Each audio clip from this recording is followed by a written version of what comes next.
Hey everybody, we're back. Three old friends, although as you can see this week it's a little different. There's an added bonus for four old friends. Well, old friend to me, hopefully be a friend to Mike and Dave. But for three old friends, music never ends. And this week we're taking a little bit of a turn because of the passing of Bob Weir. We decided we it was my choice, so we kind of went with a group like we've done in the past. We've done Bob Dylan, the Beatles, and but I thought because Bob Weir or has passed away and the Grateful Dead has become a big part of my life, that we would do a little playlist with the Grateful Dead. And this week I asked the guys if I could bring on Alan. He's a friend of mine, been a friend of mine for a couple of decades now. Met him in Ohio when I lived in Ohio. He's been a great friend, artist, entrepreneur, really just an even better friend and a great guy, and knows his music. He's been a mentor to me. So, Alan, I don't want to put you on the spot, but you can talk a little bit about yourself, where you're from, what your music, what you like. Well, as Jose said, my name is Alan, and I sure do love music. I've been into music my whole life, always loved live music. I am drawn to live music. I like the experience. And I guess I like the adrenaline of the playing. I love a guitar. I love guitars. I like a lot of different music, but I am pretty dead centric these days. I experience a lot of stuff, and the Grateful Dead definitely pervades my world musically. There's a lot that I still learn, even with Jerry gone so long. I still am able to catch glimpses of new stuff that I haven't heard or hear it a different way upon a new listen. There's so much to take in the Grateful Dead world. I'll give you two guys, Mike.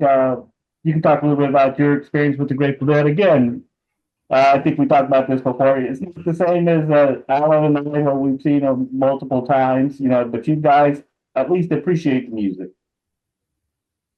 Yeah, so I saw them once in what turned out to be their last Texas show in Dallas at Reunion.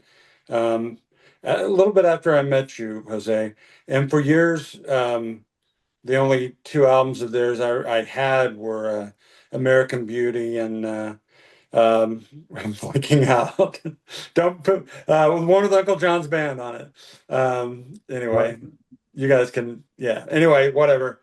Those two were the only ones I had, and after I met Jose, I kind of like he expanded my horizons as far as their music. I'm not a real, I don't do a lot of real deep dives into the music, but I love the stuff. Yeah, my journey's very similar to Mike's. We've talked about on these things that there are certain artists that we've turned each other on to, and Grateful Dead would be one that Jose clearly introduced me to back in the day when we were making mixtapes and those kind of things. So starting out, I didn't own hardly any no Grateful Dead albums. I think, I think Terrapin Station might have been the first one that I got, and then I had Goes to Heaven, and I had a couple of those ones, but I never really went back and collected a lot of the albums that were there. So you'll hear later on that I actually have recently rediscovered some of the old Dead, um, and only because I had probably heard almost every song off of American Beauty because Jose had put every song on there on a mixed tape at some point, or Working Man's Dead. But I come to find out, actually, there were several songs that I just were not familiar with from those albums. And so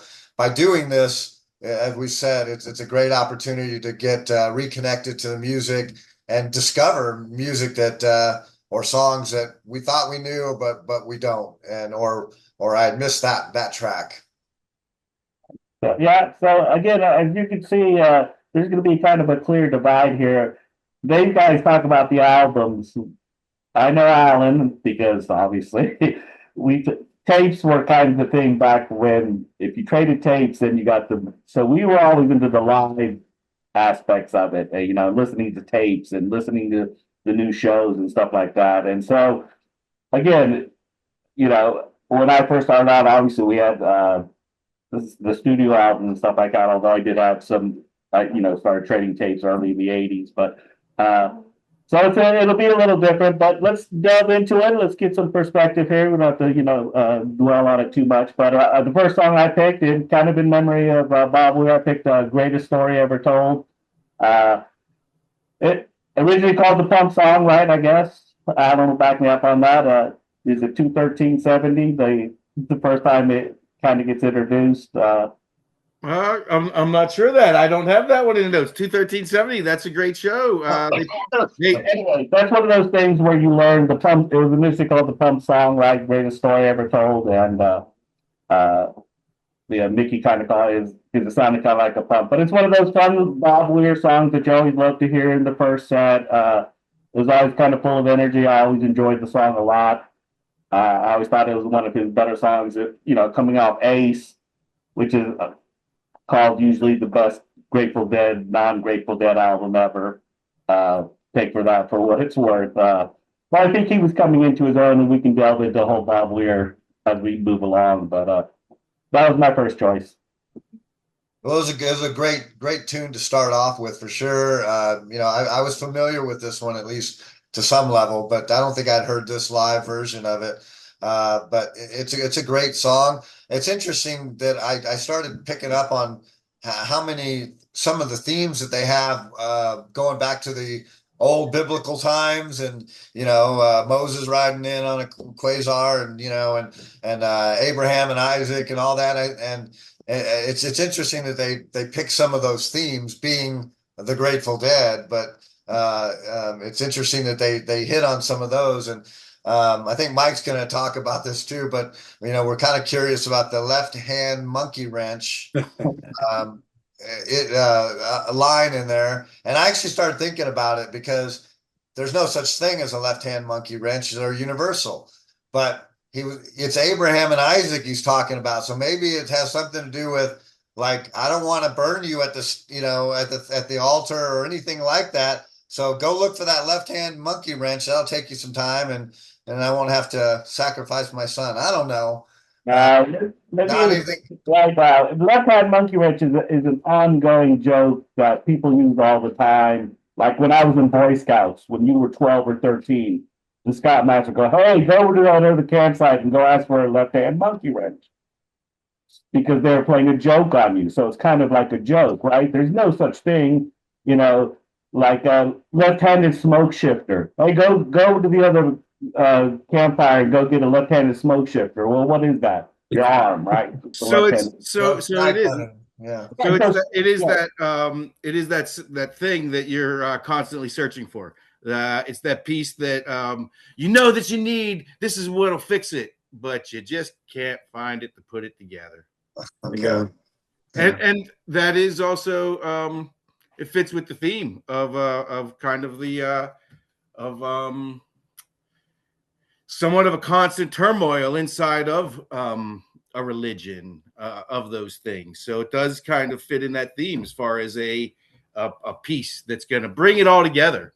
Well, he says Abraham and Isaac sitting on the fence. What is that? So they're like just kind of, is it literal that they're sitting on a fence? Or they go one way or another, right? Yeah. On the fence, yeah. Yeah, go ahead. Do you have more, Dave? No, I'm done. I also find it's interesting. I never really thought about this, but biblical stuff comes up more than once in their music, and even there's a song coming up later that one could argue has something biblical to it, but we'll get to that. But yeah, and it's all, this is like all the references are Old Testament except for water and wine. Everything else is Old Testament. So it was the same deal. I was kind of like, it seems like, I don't want to be controversial, but it seems almost like looking at the stories in the Bible is almost an absurdist thing. Doesn't make any sense. But that's just what I'm taking from it. I'm not saying that that's how I feel. I'm just like, they're trying to tell the stories, and it's like, what? I think that's exactly what they was going for. Mixing up the things to kind of. I don't think it's supposed to be like it's not supposed to be taken literal. Moses took about 6'10". He never caved the walls in. It was just one of those things where they're, I think, interchanging things just to have a little fun with the song. I don't think it's supposed to be anything that's supposed to transcend anything or tell us anything about religion. Although, you just never know, right? But it makes you think, and I think that's the beauty about the Grateful Dead music. It might not be, you might not think it's as deep as it is. Just put that out there. So. Yeah. Is it on to me now? Yep. Yeah, go ahead. You got the next one. Okay. Sorry if I spoke up too early there earlier. Yeah. Yes. No. There's no rules. Yes. It is one of those parts where they are putting things together. The writing's where it comes through. I think the Grateful Dead do dive into a really deep well overall about life, and some of the selections and where we go in the song list, the playlist going forward, do demonstrate some of those things as you mentioned earlier. And it could be said there are many of them that it isn't necessarily about a confusing of it, but it's about a blending of it, because there are different parts that people see throughout a lot of different things. So it's the spiritual connection. And I think that's one of the other things that maybe made the Grateful Dead as strong as they are, is the ability to relate to an individual from many different directions, so that does come up a lot in their writings from many of their lyricists, not just one direct lyricist. Weir works with John Barlow, Jerry works with Robert Hunter, and they do touch on a little bit different parts, a little bit more country and Western stuff from Bobby. But yeah, so I like The Greatest Story Ever Told. It says a lot. Can't close the door when the walls cave in, man. You got to keep them walls up first. And what's that? Jericho, right? All right. So do we transition to the next one? Yeah. Your pick. All right. So I stayed up here in the my next pick. I have the next pick here, and I chose this this very early version of a song, "Hey Little One." And it was an interesting songwriter wrote it, so it's a cover, and it's a song that doesn't show up in the Grateful Dead repertoire for very long, not at all. But what I like about it and why I chose it is because it demonstrates a really early in their playing. Jerry hadn't been playing electric guitar for so long. There was even an interview early on where he is asked about playing electric guitar, where he played acoustic guitars and banjos, and he was asked if he played electric guitar, and he answered no, that he didn't see himself playing electric guitar. So here it is, probably 3 years after that interview, 3 to 4 years after that specific interview, and he's got an electric guitar in his hand, and he chooses to cover this song, "Hey Little One." So the song was written by Dorsey Burnett in 1960, and what it demonstrates to me is them finding their direction, and it points to something that we're going to see later, and it shows up a little bit more in the Jerry Band stuff, not necessarily the Grateful Dead stuff, but it's his approach to a soulful type of music. So he takes this, he sees these soulful musics, but he sees that he can interpret them, and he's still learning how he's going to push a guitar and music in 1966. This version right here, it might be from an acid test. I think it was from an acid test in 1966. And so he is learning how to push it in their song structure, and it demonstrates their build and how they push to the end in this slow build. So he takes this song, this somewhat simple song, and he inflicts it with such raw emotion, and he's still learning to sing.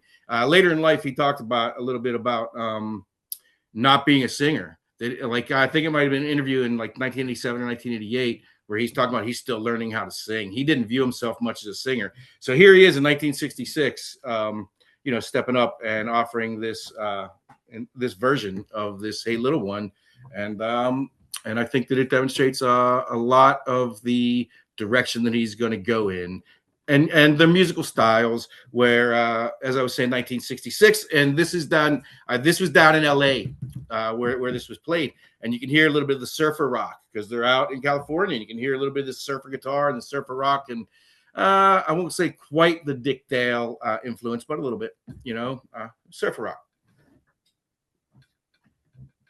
Mike, you or me? It's you're next. Okay, yeah, yeah. 66 to 69, of course, that I like to call what I like to call raw energy dead. It's that kind of, like Alan said, they're finding themselves, and they're finding a groove and what they want to play and how they want to play it, and covering old songs and going electric, which was obviously a vital role. And then we'll see how they take a step back a little later with as we get to Dave. But I always like again. Do I listen to a lot of 66 Dead? Not most of the time, you usually go to those. But by 67, 68, you can already see the evolution of what they've learned in 66, and then they'll continue on as we get to the other, pivotal albums that come up. So, but I enjoyed it. Like Alan said, it's the beginning of Soulful Jerry, and there was nothing more charismatic than that at a show sometimes. Yeah, I hadn't heard this song before. I'm not really familiar with their earlier stuff. And that's one reason that's great that we're doing this, because I'm exposed to that. And there's something I've said before, and it's when I've heard people say this, like when a person creates art or they write a song or write a book or whatever, and they put it out there, it's kind of no longer theirs in a way. It's because it's however the person receiving it interprets it may be something completely different. It may be colored by their experiences, or they hear something in the song, that sort of thing. And the reason I'm saying this is because it's just my own thing, but I heard it seemed like a sinister undertone to this. I don't know if it was a darkness. I don't know. It's the way he's singing. I don't know. I just like I heard in it like hey little one. Like it could be like a character out of Jack Straw, like somebody who's like he's got really bad intentions. He's obsessed with this person, whatever. That's just what I heard. And again, I think it's kind of maybe it's in a minor key and whatever. And also the intensity of his voice, how it breaks and all that. I don't really have much else to say about it. I almost didn't say something about this because I'm surely wrong. If you read the lyrics, it's nothing like that. But anyway, just throwing that out there. Well, I'll tell you, when I first heard this, the first time I heard it, I wasn't very impressed with it. And then as Alan kind of said, though, this is 1966. They're just getting their feet under them. They're figuring out what they're going to do. They're trying to do that. And I even think about sometimes, like, because it's a live version, that the microphones probably weren't all that great, and his voice was warbling, and a lot of things like that. Now you could say, well, it's live, and he was given the emotion of it or whatever, but the vocal quality just wasn't that great. But after I listened to it a few more times and everything, it grows on me, like any of the Dead songs that you have to kind of listen to them a few times to appreciate it. And I think Alan's explanation about how Jerry's still learning and cutting his teeth and learning how to play electric guitar and stuff probably resonates a lot with it. And again, this being a cover song that you probably don't hear much anymore. I did find out that a couple of years after that, or 68 or 67 or something like that, that Glenn Campbell covered it, and it charted, reasonably well for him. So it had a little bit of airplay in it, but no, I thought it was a good song. And the only other thing I would say about it is it was probably, I wonder if at the time, Bobby Weir was going, "Hey Jerry, man, we got to teach you how to sing a little bit better." Like you said, he wasn't starting out as a singer. But you know what? The next song that I choose in 1970 or 71, boy, they're singing pretty good then. Those harmonies and everything else they're kicking butt, So you got to give them a break in the fact that it's 66, and like you said, the acid test and other things going on, and just think about what other albums were going on. You know, what were the Beatles doing? Like Revolver, I think, and you know, some of those kind of things. So yeah, it's going to be more trippy and more psychedelic, but this song was more bluesy, and but again, I liked it. But saying that, you guys were all going to go live. You're all going to go long versions, all that kind of stuff. So when I got to my song, I said, all right, I'm just going to go with an album, uh, American Beauty. Now, I don't remember this song, Addicts of My Life, which I know that sounds weird because I've listened to Grateful Dead over the years, but mainly because Jose had the album and I'd listened to it when he had it a few times where he'd put on songs. But for some reason, this song escaped me. But as I was researching and listening to songs, I hit on this, and my goodness, I love that harmony. I love the lyrics of it. I love the fact that the lyrics don't even rhyme except for one part of the lyrics. I think it's the something about untold and unfold. It was the only time they rhymed in the song. The rest of it's just poetic, you know, and the phrasing of the song and how they sing it is not easy. You don't just sing an a cappella type or a harmony song like that. You have to know the phrasing and the dictation of the words and everything to pull that off. And I just think it's a beautiful song, and now it's one of my favorites. Go ahead, Alan. Oh, that goes on to be okay. Yes, it is a fantastically written song. I agree with it. It's interesting to me how they can write something so deep so early. It's Robert Hunter tapping into beyond himself, which he is demonstrates an ability to do several times. And yes, I agree with you in the it shows a growth and development in song structure and harmonizing and singing together, which I believe they worked a lot with. I want to say Graham Nash might have even helped them out through some of these times where they were working with those guys and some of the harmony and all of that, you know, and learning to sing together as a group. Yeah. So I find it, I really enjoy the track. You know, I do have, when with studio albums, they were in there putting them down back to back almost. They were very strong at this time period whenever they put down American Beauty and Working Man's Dead, and I think they will stand the test of time as some of the greatest recordings in American music, and they aren't known for that very well either. You know, a lot of us don't hold as much value in the recordings as they are in the studio stuff because of the difference in studio and live. But I view them as a picture and a solid portrait of what this artist is trying to put down. You know, in the studio, they're working with the best skills that they had to work with at that time. So I enjoy the Addicts there. Yeah, I think it's one of their best albums. And pivotal out these Working Man and American Beauty back to back just kind of changed everything for them, I think, because they transitioned their shows as well. You know, now they had something else to introduce to the audience instead of going with the long jams. As much as I love the Great 69 show, you know, by 70, 71, and 72, they started to integrate these songs in, and they become a different live group, so to speak. And yeah, of course, and we'll get to that. You know, American Beauty has so many great songs on it, but if you were going to introduce someone to the Grateful Dead, you'd probably give them Working Man's or American Beauty just to kind of ease them into it if you really wanted to. But you know, I enjoyed that. And of course, Alan, what's the big breakout of Addicts? Is it 10/9/89, the Warlock show in Hampton? Right?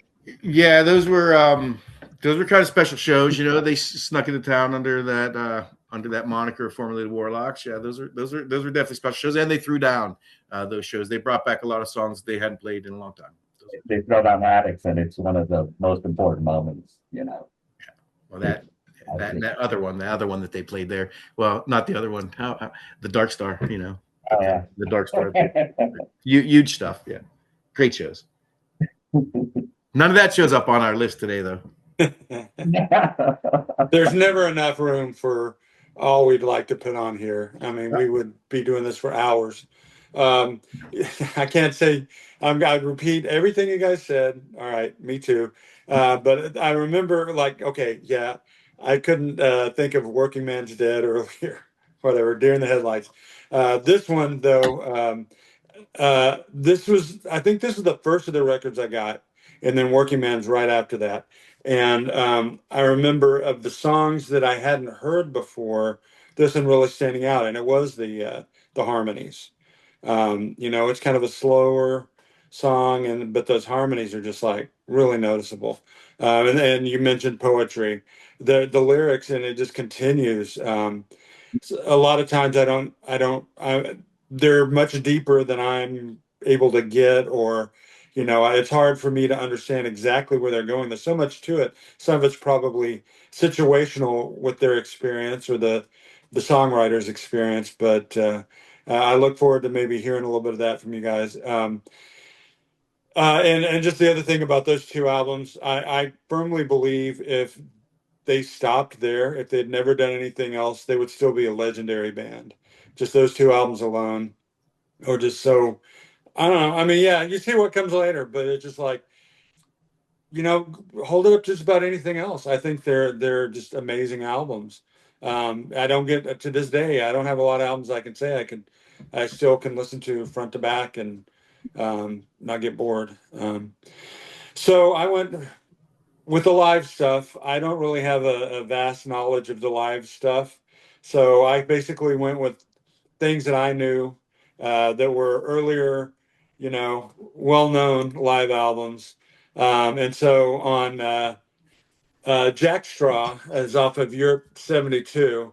I have heard that a number of times, and that I don't know how many other versions are out there. I'm sure there's a ton on different live things, but this is whenever I hear this, it's like this is what I think of as Jack Straw. It's it has just you hear the certain things that you're used to, and this is another one I talk about like I could never get enough of it.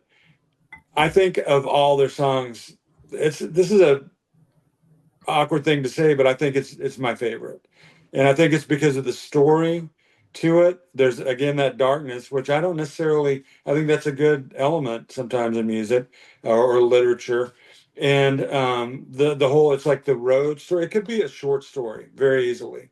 Um, who exactly is killing who in the thing? I'm not real clear on. I think Jose once you said there could be essays written on that subject. But it's just such and very, not a very lot of word, a whole lot of words. There's a lot going on there, and you're left at the end going, "Wow, what happened?" So it's nothing else I can say. I was thinking Steinbeck maybe, or what is it? Not Faulkner, another writer. They could kind of remind me of some little story coming out of something they did. So Flannery O'Connor, that's what I was thinking of. Sorry, Flannery O'Connor. He's got some really dark stuff. Look him up. Okay, go ahead. I think it's who's next. Alan. Alan, come on. Oh, I'm next. Okay. Yes, Jack Straw. A great choice, and I agree with you. It can be fleshed out into its own novel all the way around. What does it mean? Cut his buddy down for sure. What does that line mean? Was he hung and cut down, or did he take him down? What was it? Yeah. And it is a great story. It's a great rocker. Bob Weir and John Barlow again delivering on some of the cowboy westerns. And they always it didn't matter which incarnation of the band was playing, because we went through several keyboard players, and it didn't matter which keyboard player was present, which era of the band we were in. Jack Straw always delivered.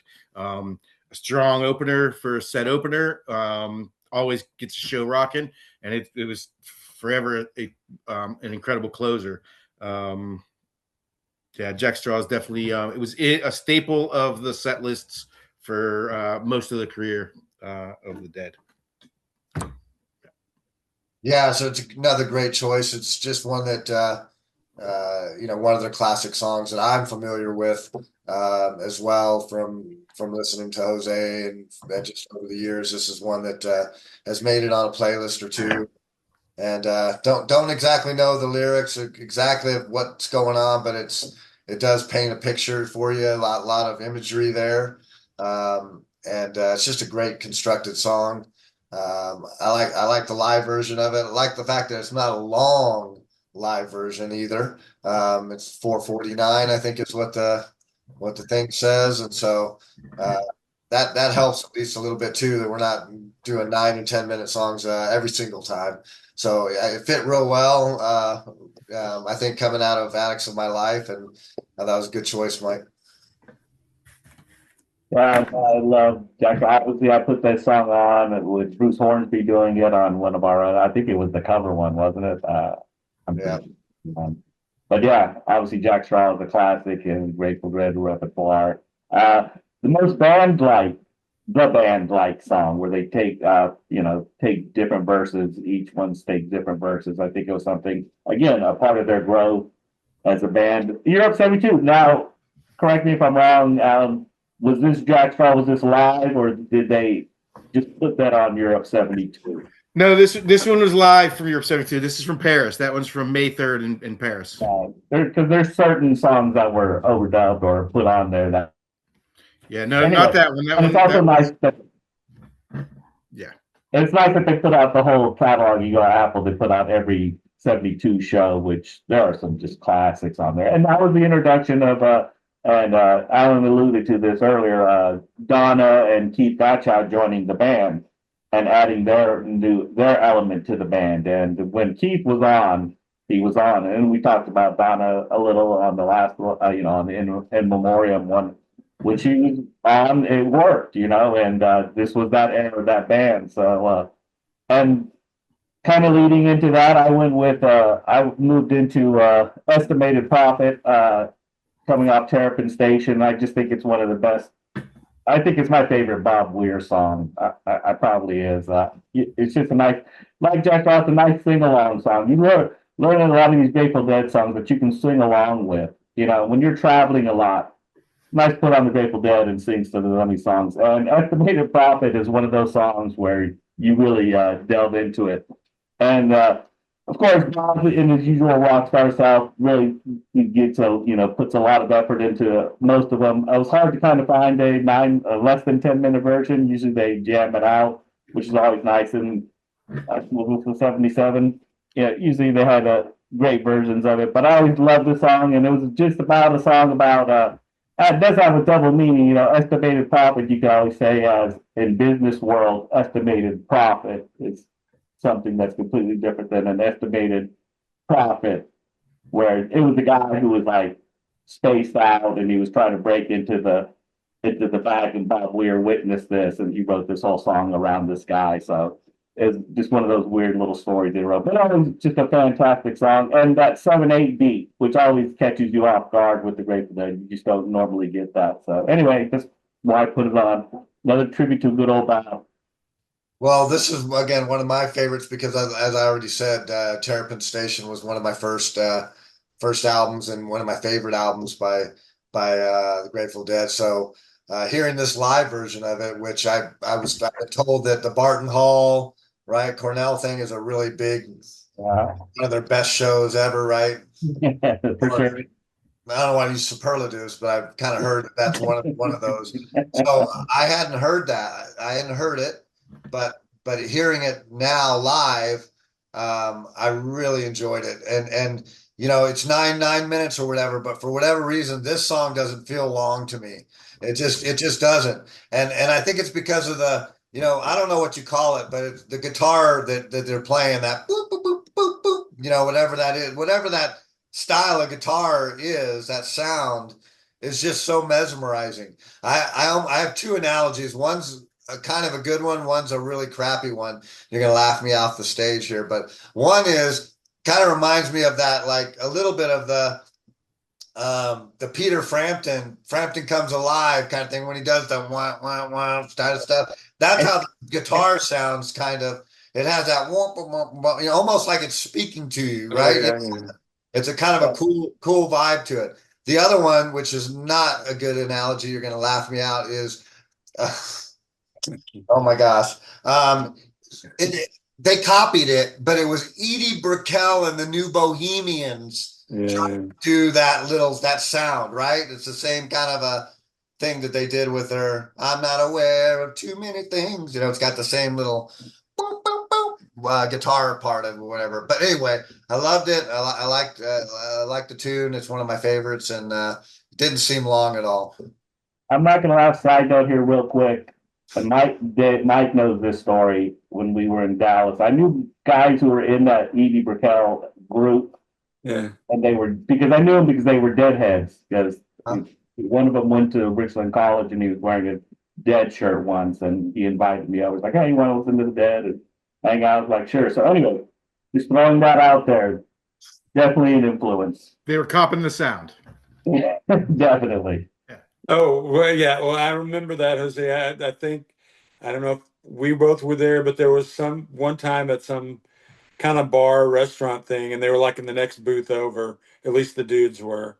I'm not sure I ever met her. Maybe, but yeah. I totally thought I'm getting all on the New Bohemians. I totally thought that too, and I don't know that I even knew this song at the time. But when I first heard whatever that New Bohemian song was, it's like, oh man, that sounds like the Dead. They're like a Dead cover band. And I remember people who were like really into them would get really angry when you'd say that. It's like, no, they've got the whole thing. It's a whole whatever. All right, but enough of them. So yeah, this song, it's like there's the way I heard it first, and then later, like I first heard it, it's kind of got this reggae vibe going, and then California, it's like you could listen to it and go, hey, let's go to the beach, California, reggae. But you start listening to the lyrics, and oh man, there's something. Again, maybe this is me, and this is probably going to keep coming up. This whole dark interpretation, but there's something that sounds like revelation. I mean, something's coming. It's like my time's coming. And that sort of thing. I was going to read a poem by Yeats that it's called. It has this line about slouching toward Bethlehem. It's about the rise of a terrible beast or whatever. I'm not going to, but that's what it put me in mind of. Look it up sometime. It's called what is it? The Second Coming. Anyway, yeah. So there's nothing more I can say, but I love the song, and it is very thought provoking for me. Yeah, it is a. I share a lot of what you just said there, and I understand those things. It is very much revelations and a prophecy, however confused the estimated prophet might be. Yeah, flamed, lighten my way, and very kind of overtaken, so yes, and I do see the commercial, California, come to California, yeah, the prophet on the burning shore. I think the Barton Hall show is it is one of the most widely agreed upon. People agree upon. I don't think it's their best show. Did I just say that?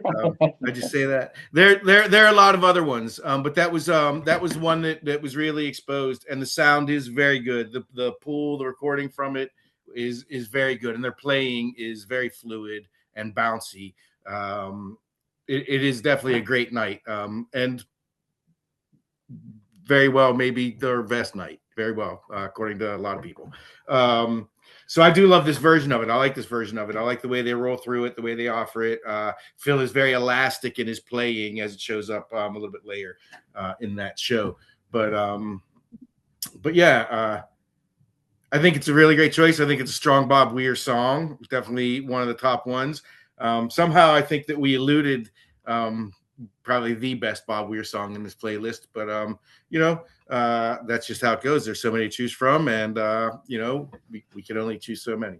All right, so for my next song, I think that this is the long song, the one that I chose. This is the long song that that maybe wore David out a little bit.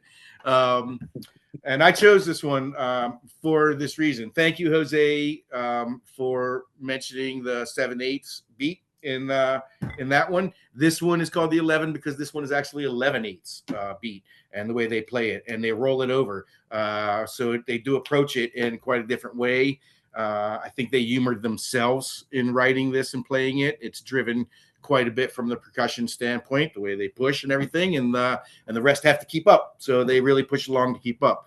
One of the reasons I did choose it, again, I choose songs that sometimes don't show up consistently in their repertoire throughout the career. They played this early on. They did not maintain it. It really didn't show up later in their live shows hardly at all. And, it is one of the songs that whenever I would see later incarnations of the band playing, like Further or Dead and Company, I really wanted to hear this song. It was usually paired with Saint Stephen, but because this song itself is 9 minutes long or whatever it is, we really couldn't get the Saint Stephen in there. This version I chose from Live Dead. It's from 1969. It's very primal, and very chaotic. It's probably what people consider the peak of their primal time. So they're playing at this very frenetic, furious pace. And I like it. I like that a lot. About 7.5 minutes in, they calm it down, only to settle it down, clear it up a little bit, and then they make one more push, and it leads into another song because it does parlay. The whole set just kind of runs right into another. So they have that ability where they can just lead their one songs and grow it and allow it to roll and collect into the other. So these are the reasons why I chose that. And also, again, there's a lot of lyrics. These lyrics went into. There's a stretch in this. It's not included in the 11, but there's a stretch in this. It's the William Tell section of this, and it alludes to some of the things we were talking earlier. And the William Tell section itself is really, in my opinion, an overview of humanity as it stands right now, where we are with drought, famines, and the need to find a new way forward, a way forward that we have never seen before. But that's how it comes into the William Tell, and but that's why I chose this one, is for the primal, frenetic pace of the jam that they grew out of.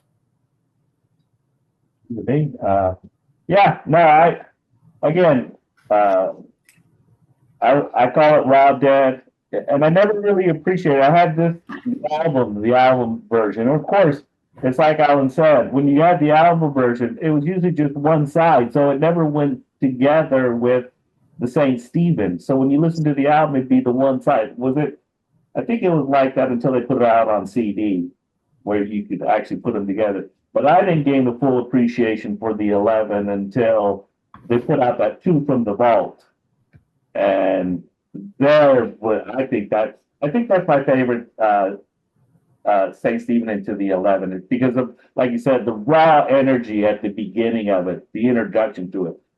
They're just pulsating at points in that song. And so, like you said, and then to the vocals part, again, they're trying to blend their vocals into it as well. And so I always enjoy this. I love, it's like Alan said, are there versions of this that are very like 3/6/69? That's a great, version of this. I just listened to the one where they're in, where they go from China Cat into the 11, which is very unusual.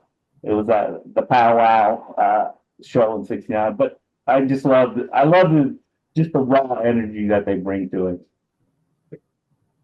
Yeah, this one, I was a little slow to take to this one. And I think what I like about it and what ended up becoming, I think, the most redeeming thing for me, or that reached me the most, is that jam thing to it. You hear it in jazz and other types of music, that that improvisation, and sometimes just like different instruments will break out. But and as you like you said, it does have that intensity in here, and it just drives through. I still sometimes when we do this, I'll look up the lyrics. I did not. I have no idea what they were singing. I even had headphones on.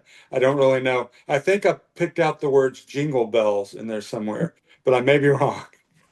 So I think it's really good. I'm not belittling the song, just joking. But I think that it's good that we have something that has that jam thing to it. That's more, that improvisational stuff in this playlist.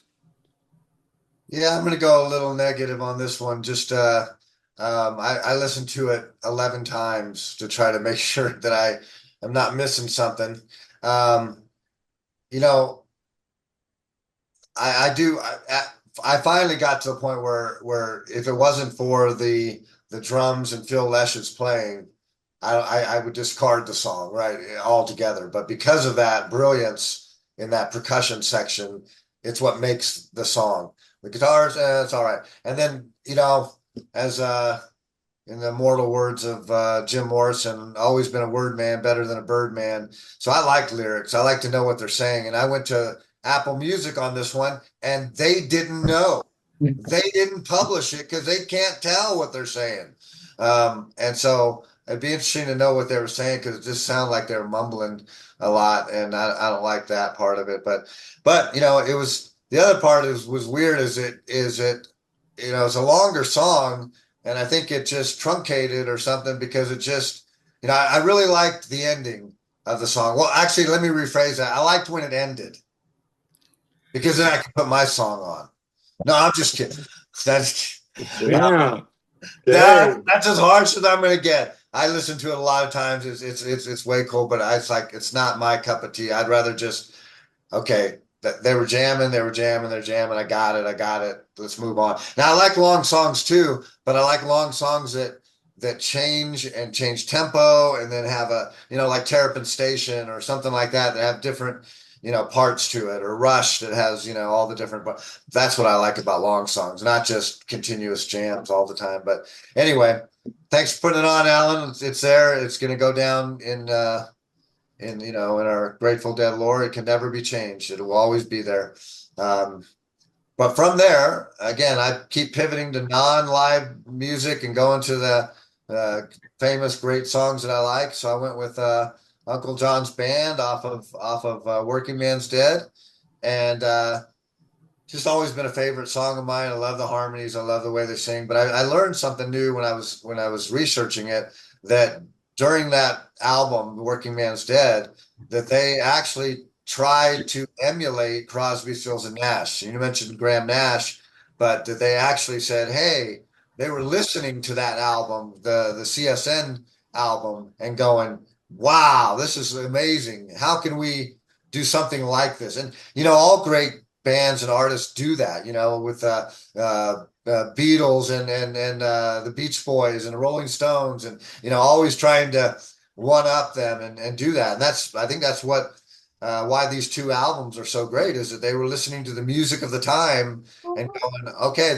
I think we can do something not even as good, but even maybe greater than what they're putting out. And that's the beauty of Uncle John's Band. And really, I came to connect with a lot of other songs off Working Man's Dead that I didn't even know about.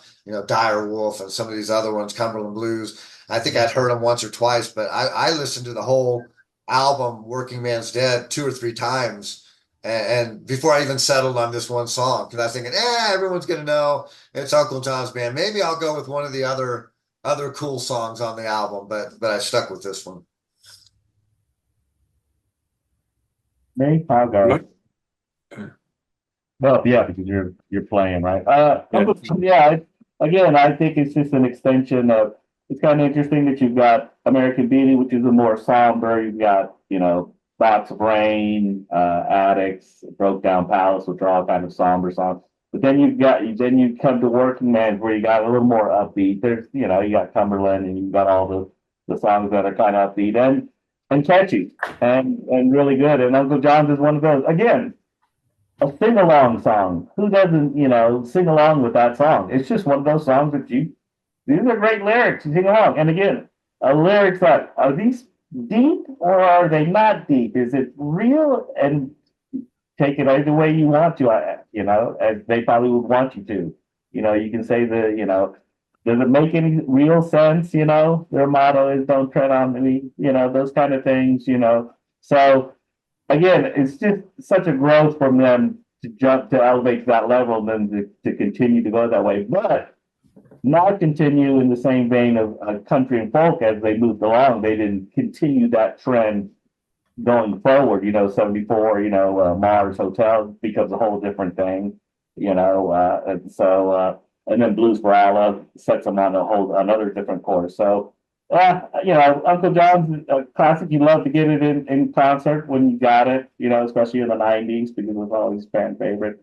My favorite, just throw that out there, is what the 12, 29, 79, where they start with Uncle John's and end with Uncle John's. That show, they bookend it. There's several good ones. 74 was a good Uncle John's year with what they did working with Uncle John's. But they did that also in the Hampton shows. They threw in some of that with the a good old 68 feel. So yeah. Well, so I guess Alan, you have anything you'd be if you had yeah, Uncle John's band, fabulous lyrics, and yes, it is one of those things. It is kind of lighthearted feeling as it's coming through, but delivering a little bit of a punch, and asks a lot of good, very honest questions, and offers us some very poignant reminders as well.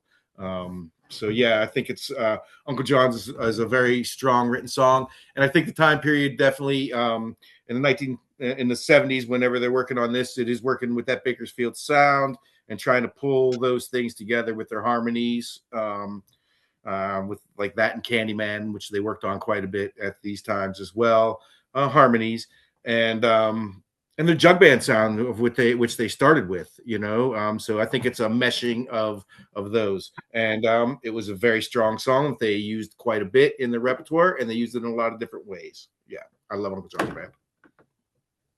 Well, there's not much I can add. It's funny because it's like one of the songs early on I liked the most. They really just for all the reasons you said. I mean, you could take it as just a fun song with these country notes and, like you said, kind of a jug band thing and everything. But I do like the harmonies. It was I said this on Addicts in My Life. But this is the one that really jumped out to me first from this record when I got it. Maybe Cumberland Blues too, but definitely this one. And it sticks with me. But you guys said all that very well. I followed up with, I guess this is one of the first ones we like repeat a word from one song title to the next on this playlist. So I'm like, one I wanted to put on, and so I did Playing in the Band. This is off the what they call it, Skull and Roses. I don't know what year the show is, but it's one of the other couple of live albums that I had. Before you could get all this stuff out there online, you get the tapes, whatever, but now you go to Apple Music and it's like, man, they're stocked up. But I won't get very deep with this because it's just a fun song. Bob Weir and I love the song. Alan? All right. I really like the song. It follows up really well from the Uncle John's. They did pair those together quite a bit, Uncle John's and playing vice versa, playing Uncle John's playing. They worked those together quite a bit. This album is it's their second of the live albums. The first one was the Live Dead that the 11 I chose from earlier was on.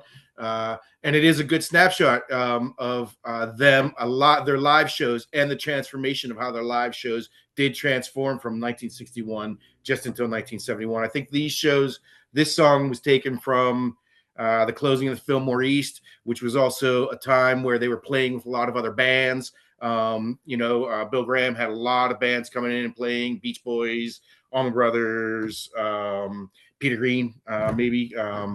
A lot of other players, so they were having fun, not only in playing the music but all around it, and I think that it shows on the stage. This did get a little bit of kickback because of the overdubs. Phil Lesh really hated this album, and of course I have to say it, but the original title they wanted to call this was Skullfuck, but they wouldn't let them use it. The record company didn't want to let that happen. It does go back to some of their spiritual connections. The album cover is pulled from a very ancient book, a Book of the Dead text, and so it was in public domain for so long of that album cover. So it's a very Egyptian Book of the Dead, ancient book that has a lot of spiritual connections and a lot of references too. So that's where the album cover of that one comes from. Can't miss Playing in the Band. Love that one. Yeah, I like this song too. It's I don't know, that's one that I knew a lot about, but I'd heard it a few times over the years, and then when Bob Weir passed away, it was one of the first songs that came up on my Facebook page or whatever, with a concert of him singing this, and you saw I guess Donna Jean and everybody in that clip, and I kind of really, maybe I didn't know the song as well as I thought, but now that you put it on the playlist, it's actually probably one of my favorite songs on the playlist. It just screams Bob Weir and what he did. I love the lyrics of it. And yeah, I like the fact that you went band and band on the titles too. That's always cool. So yeah, great choice.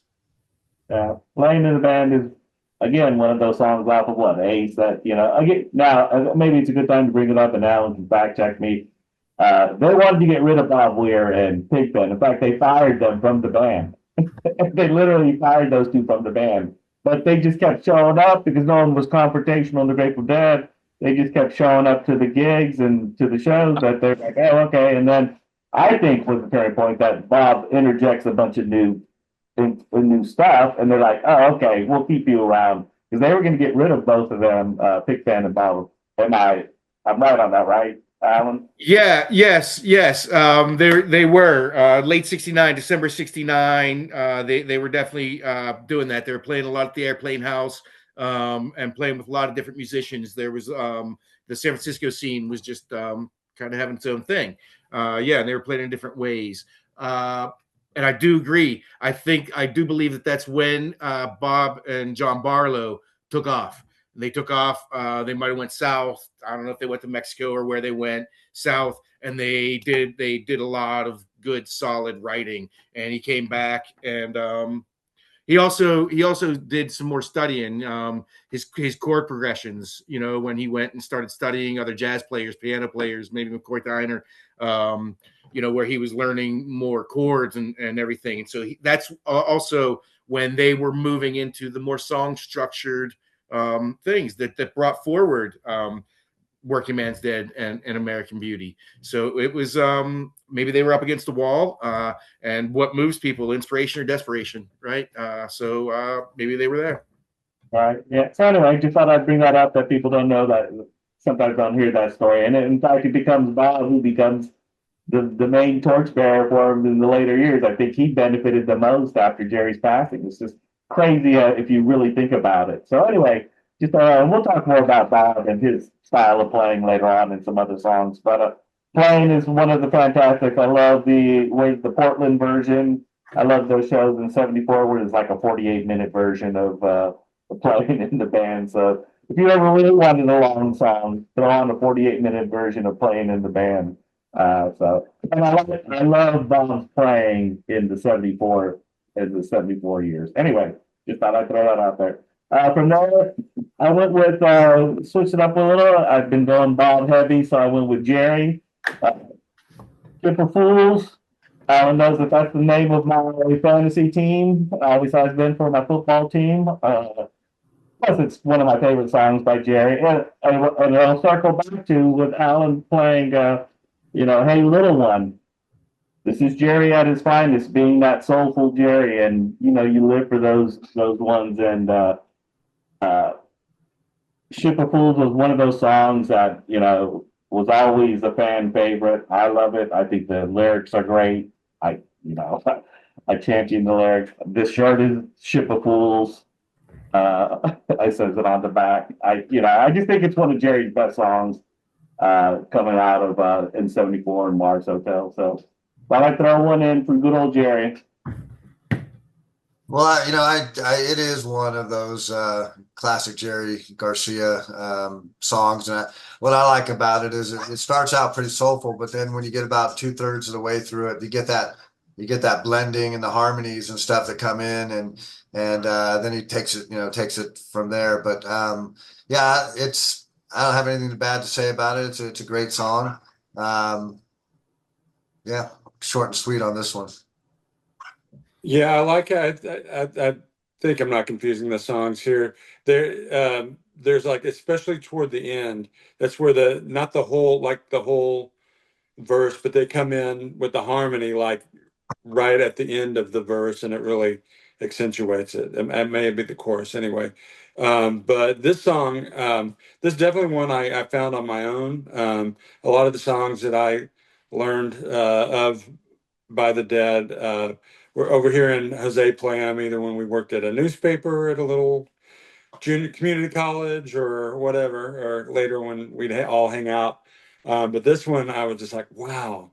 I think it's the arrangement, if anything else. There's another one on here in a few minutes that has a similar thing. It's just something about the arrangement. I don't know much about the song beyond that. I will just a little anecdote. There's a guy when I worked at the newspaper in Waco. I was a crime reporter, and the guy sat across from me, covered like military stuff, and he was ex-Navy, and he had been in, I think it was in Mobile. Yeah, he was in Mobile, and they'd go. I don't know what kind of ship he was on, but they would go out periodically, and he would play this song on on the ship, I guess in his quarters or wherever they were, and it was very emblematic of this guy. He held his superiors in disdain, and that continued when he was a reporter. He didn't last as long as I did there because he kind of shot his mouth off one too many times. But I always think of him when I hear this song. All right. I like yeah, Ship of Fools is a pretty strong song. I really enjoy them singing it. I like the playing. And 74, I really think that as Jerry was coming through, he was starting to sing. 74 is probably one of my more favorite years where they were meshing their psychedelic sound with their soulful sound a lot more, where they balanced out, came through the country. In 73, they got a little bit more jazzy after coming through the country. And so 74, they balanced all that out. And I think that's on well display here. Keith shows up really big in the Ship of Fools. You can hear him quite a bit. And so I think it's pretty strong in there. And yeah, I love that selection. And yeah, it does fit you very well, Jose. It fits you. All right. So the next song I chose is it's from probably what I consider it is probably my favorite show that they played. They played it with serious intensity. They approached that whole set, and they came out meaning business. They meant business, and they were firing on all cylinders. So the song starts. It is a live piece. So when we pick it up, it is coming out of a segment that they had been incorporating, which was a drums in space part. And so it's coming out of a very dreamy state of these drums. So it kind of flowed into it. You have to listen to kind of the whole show to get the intro into this, but it kind of picks up when you just pick up the track. You kind of hear it roll in. Just as soon as what would commonly be when Jerry introduces his vocals, he introduces a very lyrical lead. This lead only shows up a couple times throughout their whole career. There's only one other show that I think that even comes close to offering this introduction to it. And it sets up the later lead run that he throws down later in the set, where he is just rolling through, and it's very fluid playing.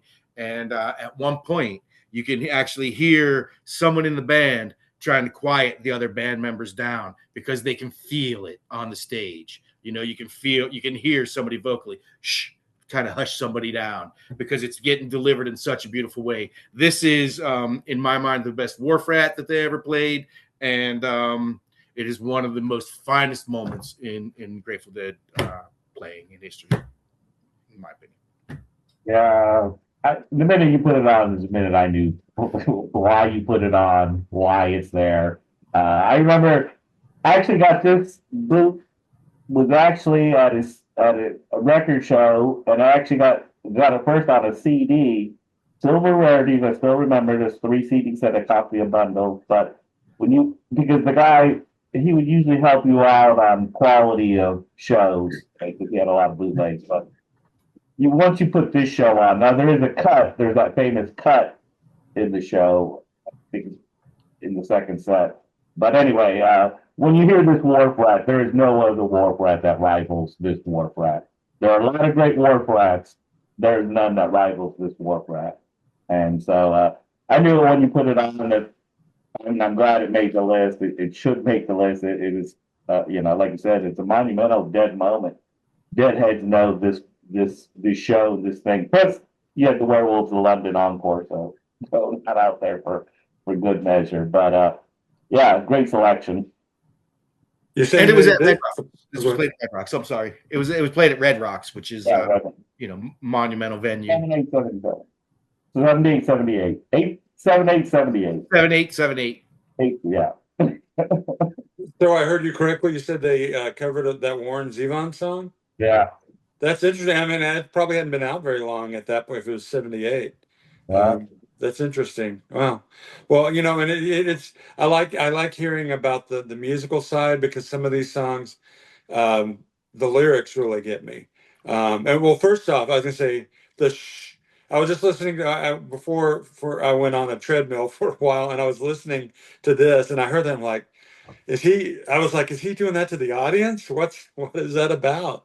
But yeah, it's very clear. That's cool. I didn't know. Now every time I hear that, because I do want to hear this version again. I want to hear some of these. I want to hear the whole show now that we played a song off of it. And obviously, I'm going to have to start delving deeper, because I have nowhere near the depth of knowledge of their stuff that you, at least two of you guys. But the lyrics, yeah, it's really interesting. I won't tell the whole story, but it's just basically a guy encounters what you might call a wino or a bum, a guy out, a wharf rat, I guess, out on the, on near the pier, and his story, and he's showing empathy, listening to him, but then as he walks away, he starts repeating a line that is very similar to what the guy who was down and out was just singing about this girl, that he or sang. What was it? I've got a girl named Bonnie Lee. I know she's been true to me, which is echoing what the guy who's on the Skids now is saying. Just great. Again, it's a story. I like the story songs. Well, I learned a lot just from listening to you three about this song, because I didn't know. But I guess the cool thing is I'm in Colorado, and it was a Red Rocks venue, whatever. Which I've been there. I think I've seen 2 or 3 shows there over the many years. I wish I could go more often and see, because it's such a great venue to see shows. But I like what you guys did, Ship of Fools, and then Wharf Rat, and then Wharf Rat, and then later on Lost Sailors. So you got all those connections going on there. Kind of seaworthy songs, and this was a cool one. I meant to say on the Ship of Fools, I forgot to say this because I was just listening to it the other day, but I was so impressed on Ship of Fools with the Phil Lesh parts and how he played bass on that particular song. The runs, the fills of Phil. So the fills of Phil were just unreal. But anyway, that was something I'd forgotten to say about Ship of Fools. But Wharf Rat, cool song. Liked it. Well, again, not real familiar with it, but I learned a lot from listening to all of you. So now I'll listen to it with a little more intent next time. Um, then from there, again, I continued my theme of let me get some of these classic hits out there and album tracks that are there, not the live stuff, because I'll leave that up to you guys. You guys were doing a great job with all the live stuff. So I went with Fire on the Mountain off Shakedown Street. And I don't know what it is about the song, but I think it was one of those ones that Jose first turned me on to. Put it on a I don't know if it was on Where There's Smoke, There's Fire. Remember that tape? And it was Fire. I think Fire on the Mountain was the first song on that side. We titled it that. There was something else that went on that day. Remember, it was at your house, and I think the cops came in because I was parked on the wrong side of the road. Do you remember that? And I was gone, right? What's that? Was I gone? I was out, and the cops came, and you had to deal with them. Oh, yeah, something like that. But I remember that's why we labeled it when there's smoke, there's fire, because it was not a good day that day. But Right. Gotta hide all the goods to get away from the cops. right. But anyway, just always love the song, and yeah, not much more to say about it. It's a great song. Oh, one thing I did want to say is about Bob Weir and his rhythm guitar and how he's played. I did some as he passed away. I got to read a lot more articles and things about him. And one of the things that all of his fellow musicians were saying about the greatness of Bob Weir was how he could take different chords, right? And you normally play a certain chord a certain way, and he played the inversions of those chords in ways and with the rhythm of those chords in ways that they said no one ever really had. And that's what made it so special and different every time he played it, is that the other band members had to kind of keep up with it because they went, oh, I know the sound, I know the chord, but he's playing it a little differently. And that was one of the brilliance of Bob Weir. Me? Yeah. So there's not much. I keep saying this. I think it's because my order here. You guys say so much by the time I get in there, but I've always liked this song. It's I like that there's a female voice more prominent in this one a little bit. At least you can hear her, and I think that was more common in this time period. But I saw an interview with Bob Weir talking about that, and it seemed like he was of two minds about, it's kind of a guy thing, but, and this, she came in, but then at the same time, she added so much. So I just thought that was really interesting. But there's nothing else I can say about it. It's a great song. I went with Stella Blue next, and Right. Wake of the Flood. Did the others get the comment on Fire on the Mountain? Did you jump them? Did I jump everybody? I did. That's okay. Oh my gosh. It's okay.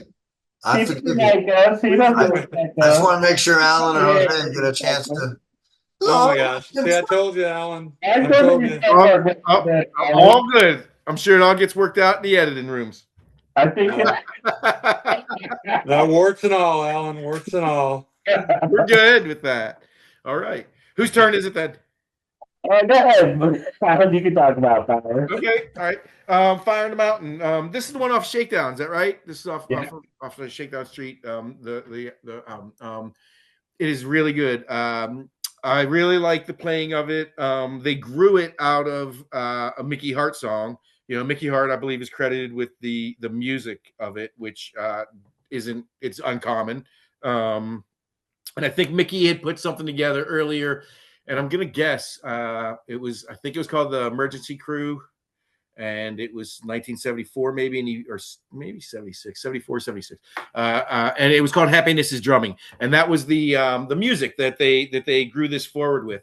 And yeah, Donna is very prevalent on this album, on the whole album. They took a couple shots at recording it, and Lowell George actually produced a cut that I believe they discarded, and then this is the second cut. But I believe they really had a whole version that Lil George had put in the can. So it was slightly different arrangement on the Fire. But the Fire, very bouncy, comes through really strong. And who doesn't love a Fire in the Mountain, really? It's just strange listening to it without having the Scarlet intro and then having it lead into it, then leading the Fire. And then, of course, the lyrics change ever so slightly differently on different versions of Fire. If you heard it live, it's weird to just listen to it, the studio version. It just seems weird for whatever reason. Not to me. What's that? I said, not to me. I like it. It comes through clear. Right. The lyrics are clear. You can tell what they're saying. Yeah, it's not too long. That's why I love it. Wait, this may be the time to say this. I figured something out. You know why those long songs and those jams are so long? So I wanted to put on either like Friend of the Devil or Truckin', right? Right. I started listening to some of the live versions. Maybe I'd jump into the live thing and see it. And I quickly realized why the songs are so long, because it's like, I set out for Reno, I was That's what they switched it to the version. how. That's not how it was originally written. It's No. I set out for Reno. If I'm That's why wrong, they're all. like 5:15:70, like Harper's College has the fast version of. Oh, it does. Okay. Well, maybe I didn't listen to enough of them, but I listened to 2 or 3 of them. And I'm like, every Friend of the Devil song is slow. I want the upbeat version of it. You should have told me what the upbeat version was or whatever. But same thing with Truckin' too. They slow that one way down too a lot of times. So anyway, that's why the songs are so long. Yeah, when did they slow it down, Alan? They like 77 or something. Friend of the Devil. They slowed it down early, right? Yeah, they slowed it down kind of early, but the original one was very peppy. It was it had pep to it, yeah, for sure. Put the studio version on, you would have been all right. Yeah, you did good with the studio stuff. Yeah, but I can't. You're gonna find I have one more selection coming up. But I was debating Friend of the Devil or Truckin', but I didn't necessarily want to do 2 songs off one album either. And so I said I better not go to that well. Let's split it up a little bit anyway. Okay. Oh, Mike, you have more? All right, back to me. Stella! Stella! What is that? Streetcar Named Desire? Yeah, that's it. Yes. So, since we're talking about Friend of the Devil, the point you're making, I don't think I've heard of them do a slow version, but there's this. I'm sure you guys have all heard it, but there's this collection of covers dedicated, and Lyle Lovett does that song. It is a very slowed down version, and I think I like that about it. I think that's one of the things I really like, and I was like, oh wow, what a different interpretation. But it's interesting to hear that was something they did on their own. Now that's not on our list, but what is on our list, we go from the peppy, upbeat Fire on the Mountain to a little more somber Stella Blue, which is another one I kind of got onto it my own. I hadn't heard it elsewhere, and it was one that just jumped right out of me. I like those songs. I don't know. It's going like from a minor seventh, or it's the type of movement between chords that always kind of get me. Some of my favorite bands do that, and this one I think is very. And I couldn't tell you what chords they are, but that's why I still love the song and why I put it on here. I also couldn't really tell you what it's about. I'm just. It's so I encourage somebody else to, but I don't know. It's just it's the arrangement more than anything else. I love about this song. Is it me? Okay. Stella Blue is a beautiful song. I had this friend who was very choosy, and they were into what's the kind of Frank Sinatra type people, and he always said, I would really love to hear Mel Torme sing Stella Blue. I was like, are you kidding me? That's just kind of crazy, you know. He sees it as more of a show song. Jerry was crystalline guitar runs in this, you know, when it gets down into it. You know, Stella Blue, it is this person carrying their whole life with them. Is Stella Blue the guitar? Is Stella Blue the guitar? I don't know. So the first time they played this song, though, the first time they debuted this song live was Pig's final performance. It was the last time Pigpen took the stage with them in '72, which is really interesting to me as well. So I love to hear Jerry sing Stella Blue. He was so delicate. He sang it with this fragility. You know, he could just really display emotion through it all, and kind of stir feelings inside of me. You know, whenever I'm seeing it or hearing it live. This one's from Wake of the Flood, though, right? Is this Yeah. This version's the live studio version from Wake of the Flood. So they got a chance to give it its best treatment as they could in a studio setting with it. Yeah, I liked this is a really beautiful, moving song. I was not familiar with it at all. Not familiar with the album Wake of the Flood either. So in preparation, I'd listened to a few of the songs from this album, thinking if I could pick something that that would kind of shock you all or whatever, and like, oh, what are you picking something off that album? But it was a good choice, Mike. I really liked it. I love the lyrics of it, and it's just a beautiful piece. I think it's you, Jose. I think it's you. Because you were last. It's me. Sorry about that. Even I get confused. Stella, yeah, I don't know what you pick off. Let It Grow or Weather Report Suite. Here Comes Sunshine. Yeah, those aren't the ones. All good songs. Stella Blue, is one of those classic songs that you never get old. My favorite's the '74 Louisville show, right? There's a Stella Blue in there that's just a classic version of Stella Blue.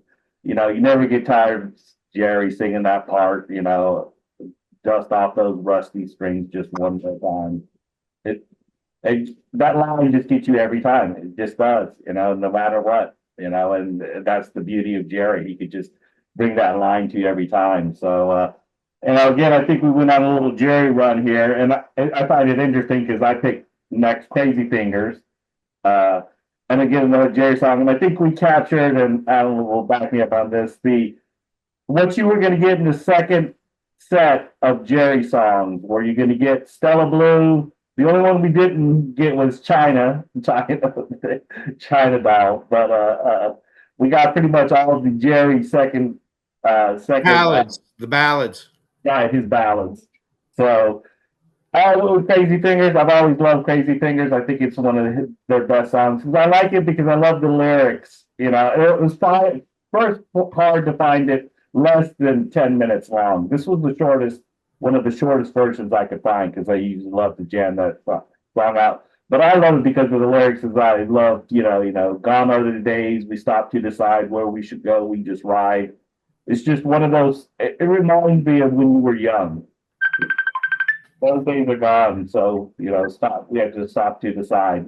So the lyrics about are great, and of course I like the piano playing in this version as well. With the piano playing and it's usually a pretty good thing. So just thought I'd throw that out there. Keep the Jerry vibe going.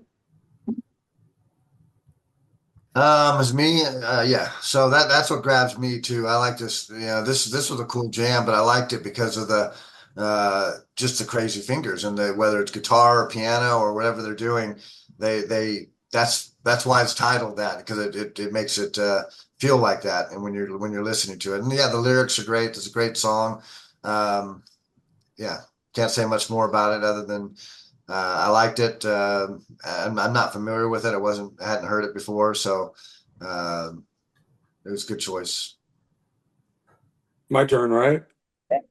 Mhm. All right. Yeah, no, I hadn't heard the song either. And I like it. But I think what I like about it too is the lyrics really. And I'll just your rain falls like crazy fingers, pearls of fragile thunder, keeping time. Recall the days that are still to come, that are still are to come. Some sing blue. It's just like, I mean, it's very poetic, you know. And that comes out. Who wrote this one? Garcia and Hunter. Yeah. Hunter. Okay, yeah, yeah. But so in that, and maybe you can kind of clear this up for me. Was that kind of like you look at like Elton John and Bernie Taupin? One did more of the lyrics and one did the music, or was it kind of a How it was. mutual effort? Go ahead, Alan. Yeah, Hunter wrote the lyrics and Jerry had put it to music. Yeah, pretty strict. Hunter was Jerry would have little input. He would change certain things. He liked certain things certain ways. Hunter knew how to work with it. They had a really good formula. It's all Hunter. The Well, lyric. they're great. Yeah, and I need to look into more who the songwriters were, because I know there's a couple of main guys you talk about, and I know the names but can't think of them. But that it's really I'd almost like to read the lyrics without the music, you know, sometime and compare the different songwriters. But I don't have anything else to add. I just thought the lyrics were great. All right. Yeah, Crazy Fingers is probably one of my favorite songs. It goes back and forth to probably be one of my favorite Grateful Dead songs that they do offer us. I love the way the intro just gently brings us in. I love the bop to it, the lyrical delivery. It's different than a lot of other songs. I think it's different than most rock and roll songs, period. If it is even considered a rock and roll song. It is a testament to days that prelude me. You know, they are the old circus or carnival days. You know, reaching for the gold ring down inside. It's what it's all about. Going for it. You know, are you going to reach for it? Are you going to go for it? You know, so it has a lot to say, and it's kind of uh, it offers a lot of thought. It makes you think inside of it. Not a puzzle box to fill, but it is very much its own musical box of itself. Even the sounds that tinker in with it, the organ sounds around it, calliope kind of sounds around it. This version is from Boston Gardens, September 25th, and it's got Bruce Hornsby. It's got two keyboards on it, and the Crazy Fingers was definitely handled differently throughout the eras. You know, with the different players, all the different players. You go from grand piano to synthesizers, back to some grand piano. You know, Hammond organ and back to the grand piano. So you get a couple different versions of it, but it is a very strong song that was definitely a core of the Grateful Dead's live repertoire all the way through. And it is one of the songs that definitely isn't right there on the surface that's easy to grab for a casual listener. All right. So, yes, we enjoy those Crazy Fingers. My next pick is going back to Bob Weir. And I think I like this one a lot. It rivals what I think is one of Bobby's best songs. And it's Cassidy. And it is John Barlow and Bob Weir together writing, but it's a reflection and a coming together of life. Again, here we are with life.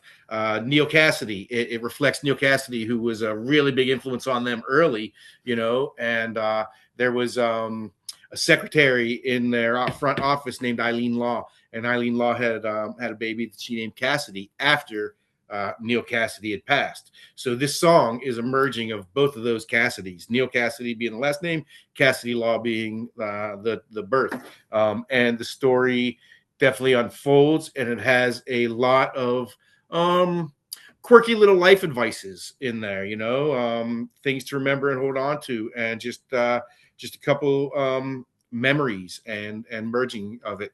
You know, I think there are hints of even reincarnation somewhat in there, being the whole passing on of Neil, and then with Cassidy.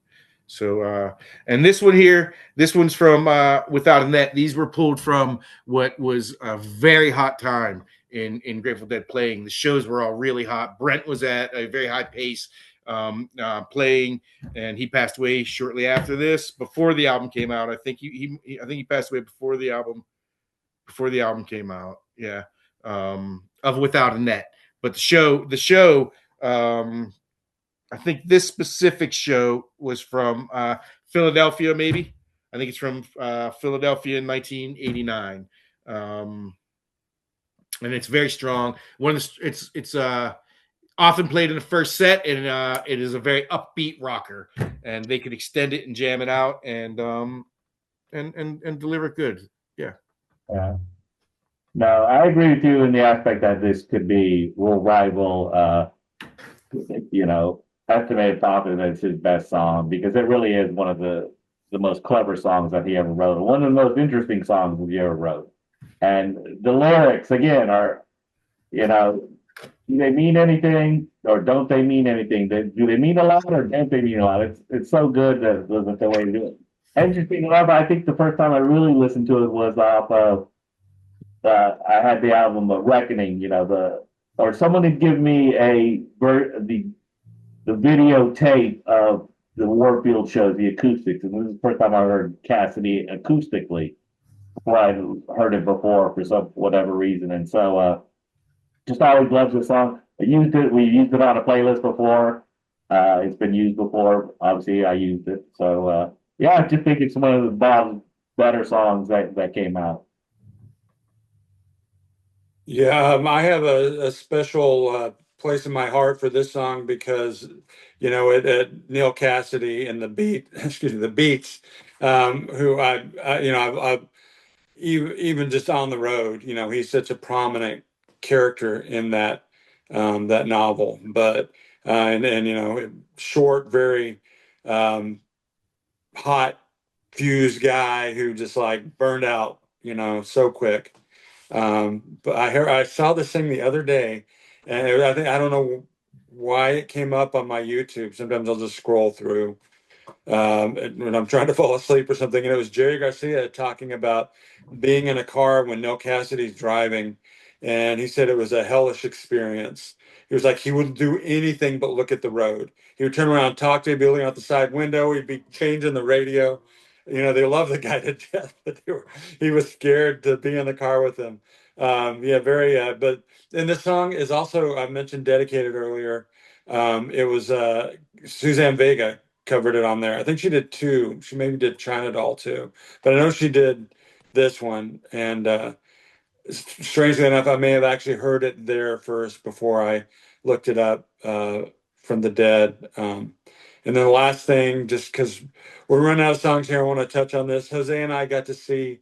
Well, I saw the Dead when I saw him in '88. Brent Midland was with him. In fact, it was his birthday. They're tuning up or they're doing something, getting ready for a song, and somebody starts breaking into Happy Birthday. Then they get the crowd to sing along. And then Jose and I saw a band called the Go Ahead Band. It was him, Bobby Keys, Kreutzmann. Who else? Somebody else. Midland and Kreutzmann. And what now? Brent Midland and Kreutzmann. That's who. Yeah, those two. But then, Bobby Keys. Bobby Keys. Bobby Keys showed up. Yeah, I thought he's from Texas. Yeah, he was in Austin. Oh, I thought he was just part of the. Okay. He showed up as a special guest. Oh, I didn't get that. And they're like, hey, by the way, Bobby Keys is here, so he's going to play with us. So you're like, that's pretty cool. That's pretty cool. But he and then the other, we joked about this at the time. I don't know if you remember. It was a very small place. It's now in Emos South or something, but it was the Back Room, which is a really kind of gnarly dive venue, just down the road from where I had my first apartment in Austin. And so it must have been before I saw that actual Dead show, but the audience kept yelling stuff out. And one guy kept yelling, "Hey Jude, hey Jude, hey Jude." And finally the guy was like, He's like, hey, dude. Right, like, hey, dude.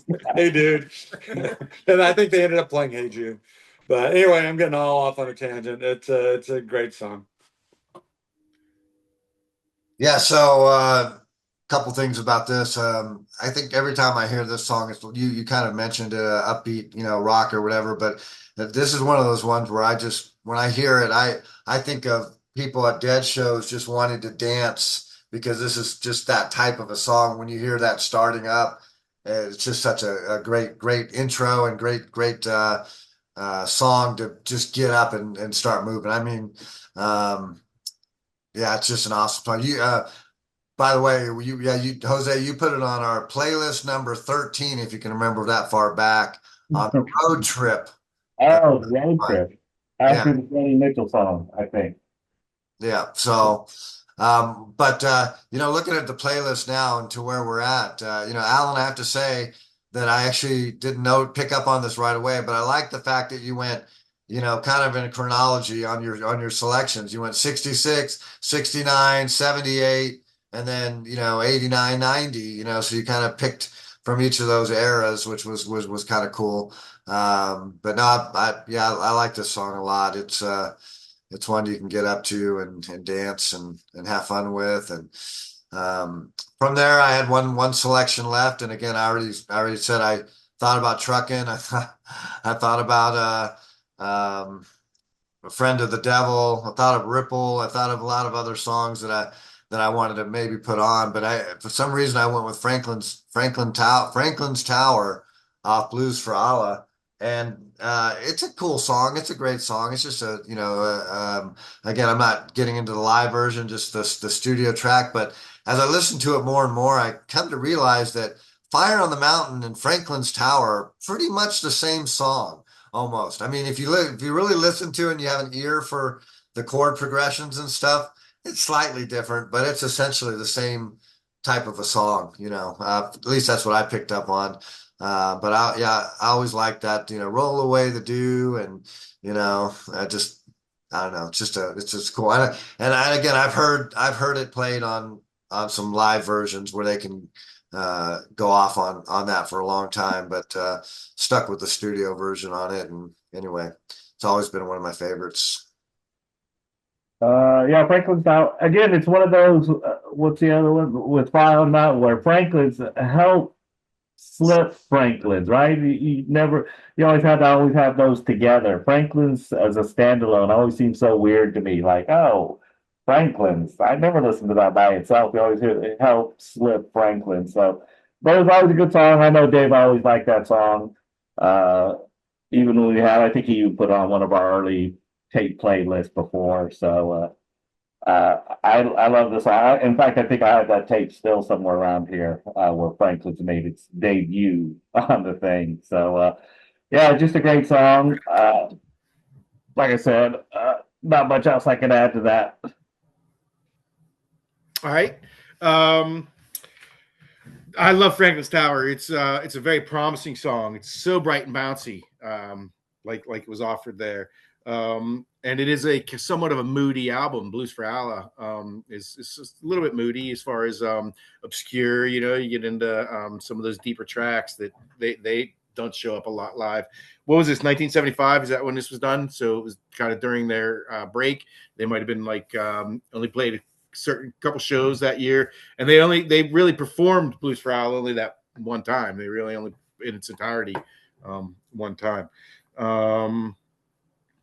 But the lyrics are really, really great and uplifting. They're very strong. It has a lot of reminders on to be for self-help, some self-help reminders and even warnings on how we be, on how to be.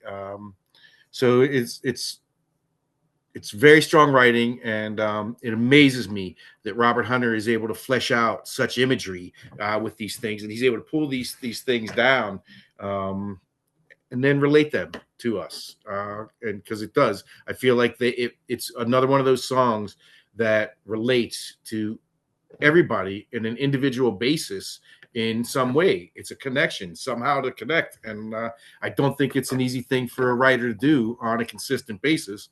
the way Robert Hunter did. You know, and of course it's breathed life through the Grateful Dead, but the lyrics just will stand the test of time. Period. It was offered several times. Ironically, that Wharf Rat that I had played earlier, that I chose earlier, leads right into a Franklin's Tower at that time, standalone Franklin's Tower, and it's a really strong one at that time. And they did toy around with they would open shows at times with Feels Like a Stranger into Franklin's Tower. So they did mess with that a little bit, flipping it around a little bit. And to the other part, David, they did also in 91, Bruce Hornsby, when he's playing with them, he pushed the limits quite a bit. And in 91, he forced Fire on the Mountain in place of the Franklin's Tower. So they did a Help Slip Fire, which was kind of a little bit different. So to your statement, I agree. If you're gonna plant ice, you're gonna harvest wind. That's such a great. Oh, they're strong, yeah, for sure. Yeah. Plus, I will say, let me just add, we talked about 5.877, but Help Slip Fire and 5.977 Buffalo is probably my favorite Help Slip Fire by far. Help Slip Franklin's 5.977 is Well, the 51377 at Auditorium Theater in Chicago is its own thing, all on its own. And it's so strong and different that what makes it different is I think they want to quit playing it, but Phil does not want to quit playing it, and he forces them into it. So the Auditorium Theater is kind of its own thing. A week later, 5 days later, then that's the Scarlet Fire. That's the Scarlet Fire I'm talking about. Right. Then the Cornell. Yeah. What can I add? I mean, I like the lyrics too. I like I don't know how I would describe that beat. I could dance to it. It's not disco shakedown street, but it's I could see myself getting out there dancing. No, Bill Kreutzmann has writing credits on this song, so it's probably because of that beat. Good point. Yeah. But it is a very upbeat song, and I like when they do that. It gives you a real mix. So of course, what am I going to follow that with? But another upbeat song? No. So I go with Lost Sailor, which is off Go to Heaven. First off, I feel like I've heard people disparage Go to Heaven. I don't know if it was because it was considered more commercial or what the deal was. I'm curious what you guys think. But before that, just real quick, my thoughts. I like it's like more has a more jazz sound. I mean, like the chords. There's like it's just so different for me, and also it's the imagery. You know, it's like I've felt I felt unmoored. I felt lost before. You know, in life, it's like I've been doing I was a journalist for years and years, and that kind of time I outlived the years of print journalism basically, and I was kind of this is my take on the song. I was kind of trying to figure out for a while what to do, and had a couple of misfires. But it's such a beautiful song. I think. Jose, you may have put it on a tape back in the day. I wouldn't be able to remember which one, but I don't think it's one. It's not one that we were able to find. But yeah. Go ahead, David. Who, me? Oh, so I don't know who disparages Go to Heaven, but because it was like my second Grateful Dead album, I played the crap out of it and liked that album a lot. So yeah, so that's for me. I like all the tracks on that one, Alabama Getaway and Althea and all of that. What's the other one on there? Now I'm drawing blanks. Well, Lost Sailor and then Saint of Circumstances, right? As they always play that together live when they played it, or is that? No, that's right. Right. So anyway, yeah, I like the album and I like the song. I liked how how you tied back in with, Ship of Fools, Wharf Rat, and Rat, and then Lost Sailor. It's classic Weir Barlow for sure, and it's a good ending to the playlist. Yeah. So yes, I think it's a very contemplative song. I like it a lot. It's one of those parts that hard to dive into something somewhat emotional that way, and to be able to relate with kind of just floating, doing that thing, but yet not being shy to go for it, and understanding, again, relating to a human condition. Another way to do that. It's early on. This version. What's this one off of? I know that I have the date written down of what it was from. Road to Heaven, 1980. Yeah, he just used, This is the studio version. Yeah. I didn't, but he did. Yeah. Oh, I did. I thought you chose. They're all wearing their white suits, and Yeah, I didn't think it was the studio version though. I thought it was a live version. Different one he might have. No, because I know he didn't, because Okay, I know why. Here it is. I know why. It is picked from the Best of the Grateful Dead or something like that. Right. There you go. All right, so that's what this version is. It's picked from the Best of the Grateful Dead, and this one's from Halloween of 1979. And it's kind of straightforward. It kind of makes its way through. And I was glad to see that you included the pairing of the Saint with it also, because it does complete that picture. It does finish that story. They dropped Lost Sailor from the repertoire, maybe 1985, something like that. And they dropped the Saint also, which they brought back several years later as a standalone.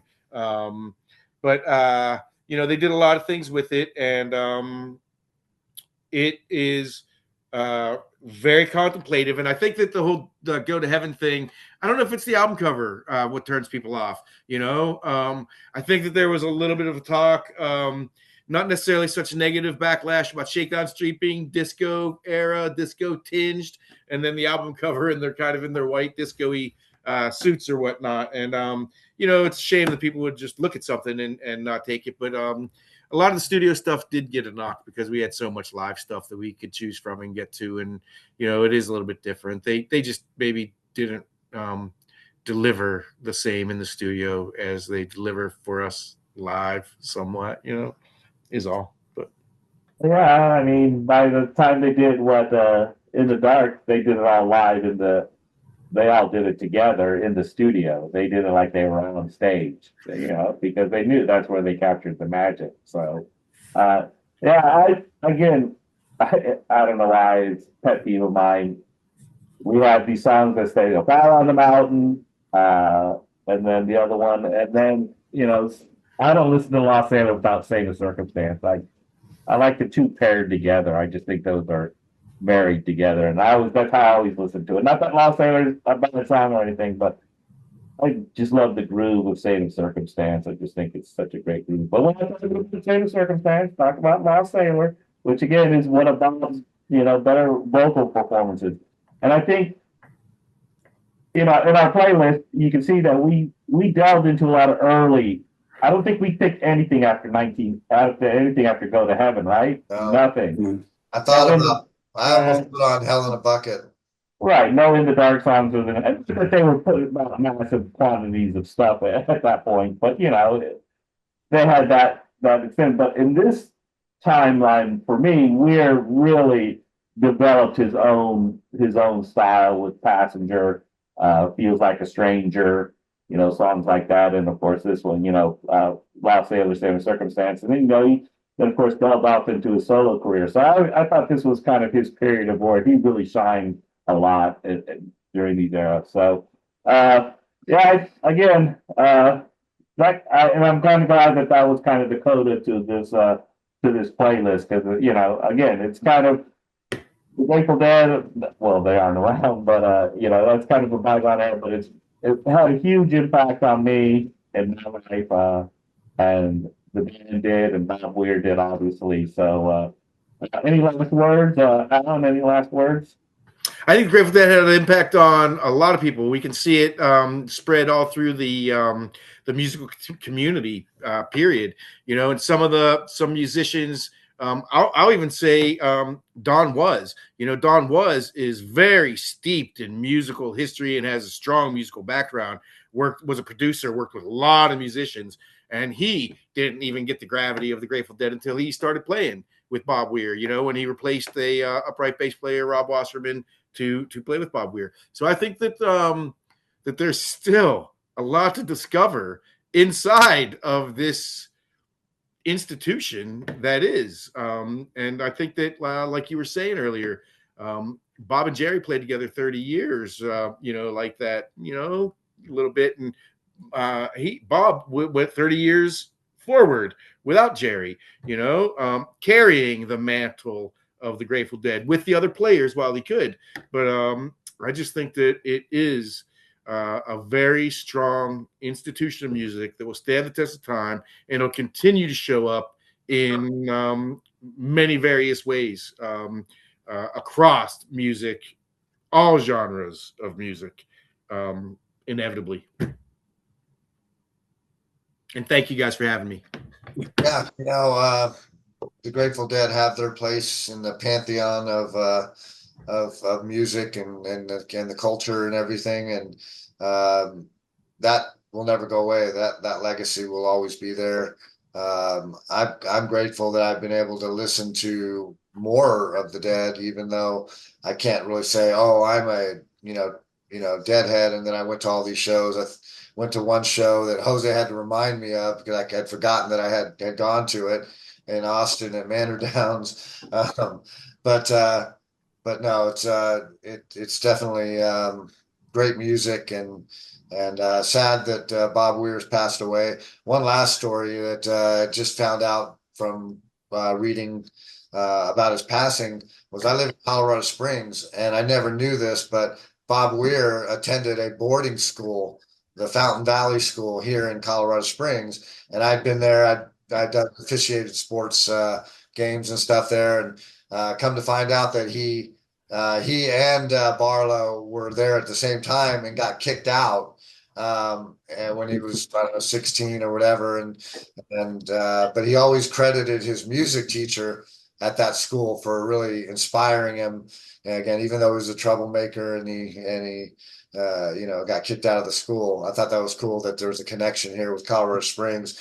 And I heard that and I wish I would have known this too, but in 2015, which I've been here a long time, that they actually gave him an honorary diploma or degree or a high school diploma from there, and he came back and visited and played like a three song set at this thing, and I'm like, really, where was I in 2015? I mean, that would have been so cool to just go over there and check that out. But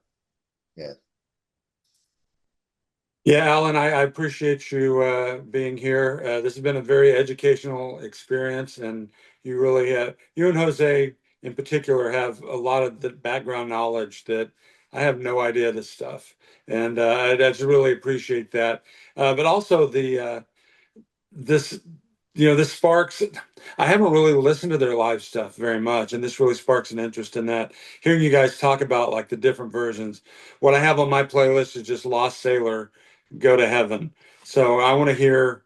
You have to remind me later what the version is you're talking about live, because I don't know that stuff, and it's great. They were a great band. I guess all things have to end, but it's not really ending. We still have this. We're doing this now. Maybe somebody will be having this conversation, when we're gone. But I don't plan that on being anytime soon. So thank you, guys. Lately, it occurs to me what a strong, long, strange trip it's been. It's good to hear. Yeah, it's pretty amazing how and like Al said, it'll continue in different various formations. I mean, that music's just too good to be left alone, and their legacy continues. And of course, their legacy of being kind of their version of the jam band and how they operated their system was so unique that's left an indelible mark as well as their musical influence. So again, it'll always be around. I think the spirit will always be there. It still continues throughout, and it's good that we had them. It's a shame that you have to lose them, but in the end, I think we're all better for their music. So have a good time. Thanks everybody. I think we'll be back our regularly scheduled programming. Thanks again, Alan, for helping out. I appreciate it. Yeah. Thanks, Alan. Thank you guys. Thanks Thank for you. having me. All right. See y'all next time. All right. Toodaloo.